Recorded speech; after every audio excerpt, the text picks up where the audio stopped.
Howdy do y'all, this is John, and today we are talking about The Odyssey, a new movie in theaters right now. And in The Odyssey, it tells the story of Odysseus, a Greek warrior who, after the fall of Troy, is stuck on a 10-year journey to try and get home. And along the way, he keeps running into these roadblocks, creatures, monsters, sometimes even the gods themselves, that don't want him to get home. And thus we have a movie. Now, to get things started, first and foremost, what I like about the movie, the story of the Odyssey itself is timeless.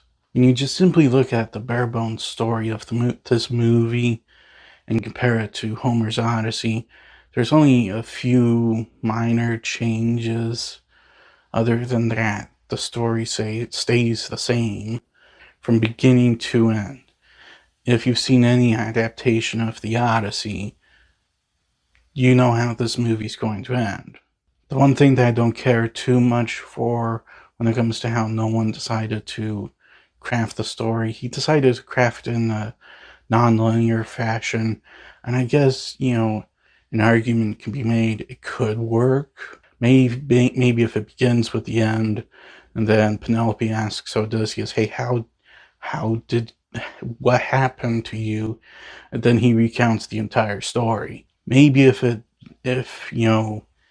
was like that, I could see a non-linear take on the Odyssey working, but that's kind of not really what he did. I'm not gonna spoil what he did, but I just simply question why he did it that way. In terms of the visual look of the film, this is, a great looking movie.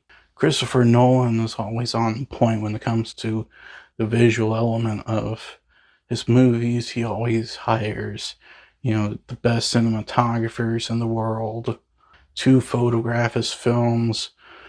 This movie's no different. Hoyt van Hoytman is a master of cinematography. Von Hoytman's talent shines throughout the visual look of the film. And on top of that, the visual effects do look great. The Cyclops itself, while it's not my favorite design for a Cyclops by any stretch of the imagination, the practical effects put into the Cyclops look, very good. Whether it be makeup or animatronics, the Cyclops looks good. And also Caraxus, this, underwater creature that causes a giant whirlpool. I'm sitting there, I'm trying to figure out if Caraxus is CGI or not. If it is, that's really dang good CGI. If not, Nolan is a madman. And when it comes to Odysseus himself, how he is presented and portrayed in this movie, I genuinely really like it. I like it because you can see the warrior spirit in him. It's still growing strong, but at the same time, this is someone who's just went through 10 years of warfare. He has seen some horrible things happen. You can definitely feel the weight of the war on him, the toll that it has on him. This is not some one-dimensional superhero at all. This is a man who has heroic deeds, but at the same time, it has taken a toll on him mentally. I would also argue that, the whole suitor situation, some of those suitors are just nasty people, and I genuinely like how Nolan handled that whole thing.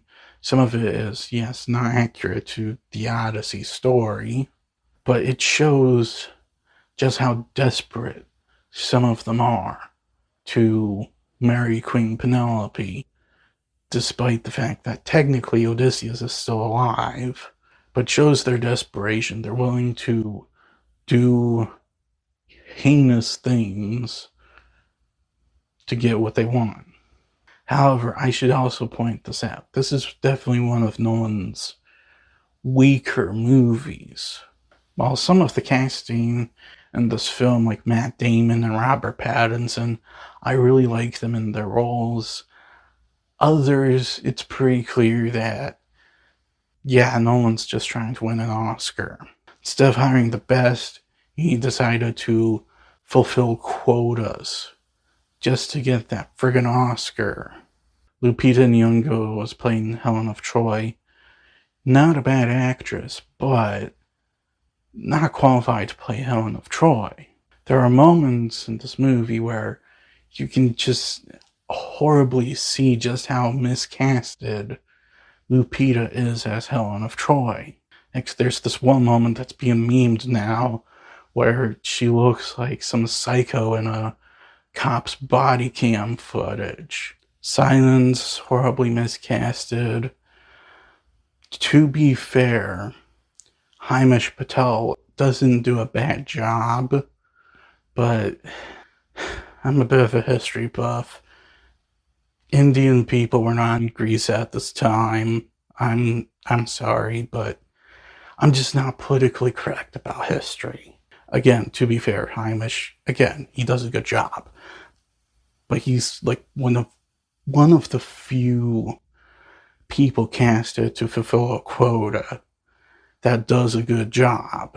Like I said, Nolan clearly did this quota nonsense just to win an Oscar for this film. I understand he loves, when his movies get nominated at Oscars, but it's just kind of not worth it now, because the Oscars have this quota fulfillment bullcrap thing, and while I have nothing against, diversity in movies, I am entirely against it being a necessity to win an award. Awards should be about merit and integrity in the art, not quota fulfillment.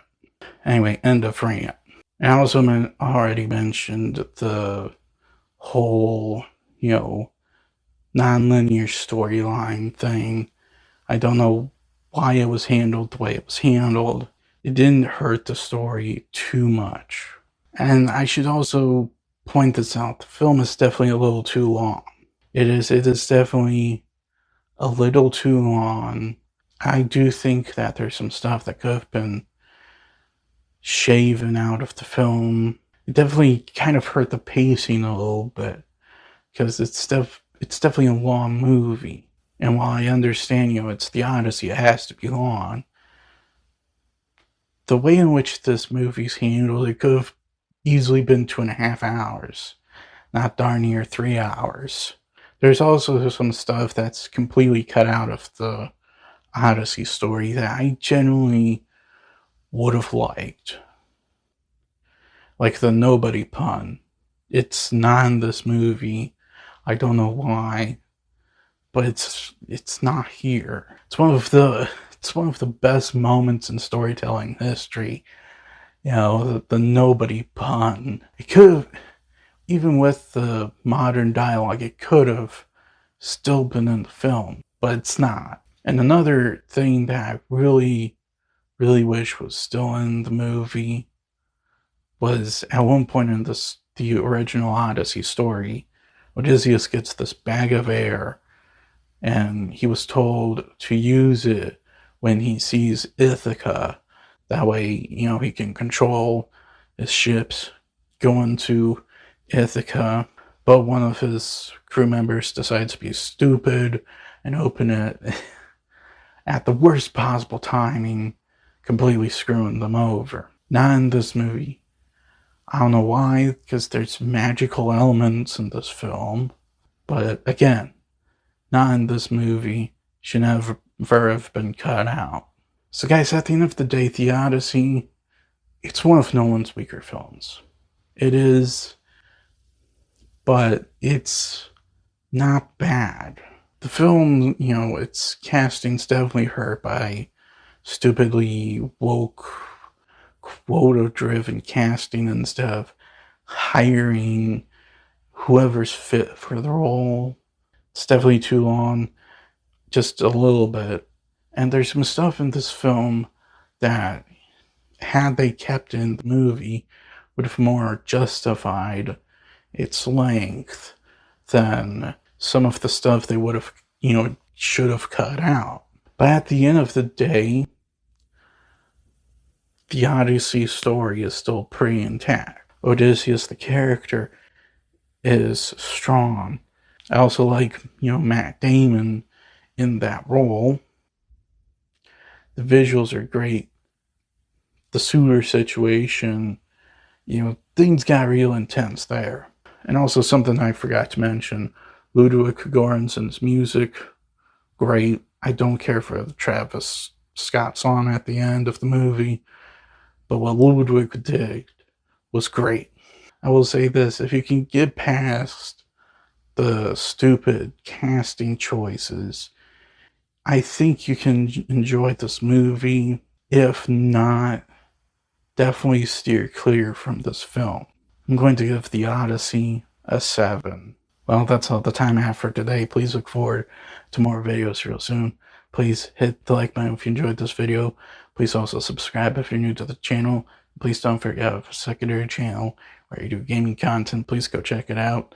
And as per usual, please remember, the Odyssey will return.